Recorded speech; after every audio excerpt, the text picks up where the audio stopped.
makes this like, this should be allowed. And the transportation department said, but it's illegal. And she said, but I'm your boss and on the city council, make it legal. And they said, but it might not be safe because of da-da-da. She said, you guys are smart. Like, there must be some way you can figure out to do this and have it still be safe. Like, use your brains, figure it out, use your creativity. And then they did. And so what we did is we came up with,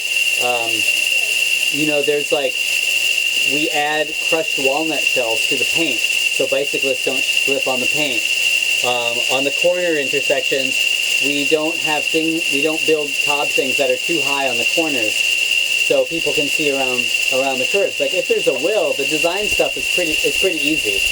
And that's a really key way that we've maintained broad support while sometimes having activities associated with us that aren't within every letter of the code. And so the situations where we've been really successful at asking for forgiveness later have been the ones where pretty much all our projects are about, it's not just about supporting some individual doing whatever they want, but it's about all these people here support this. And then if this has broad support and matches safety and livability goals, and then technically violates a law, then that's very easy to make the case for, hey, look, we're doing all these good things. You can't really argue against what we're doing. It's just a technicality that we're missing.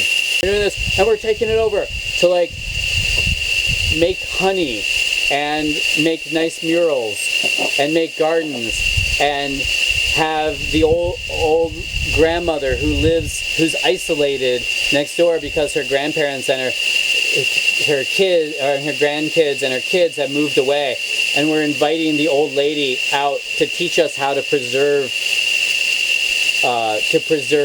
jam, and so it's like we're doing this really radical thing. In one way it's really radical, but in other ways it's like the most wholesome thing ever. And then who can argue with that? Who's going to be the city representative?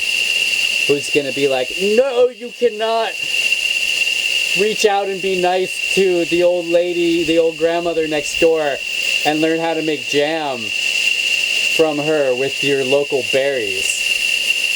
Like, you know what I mean?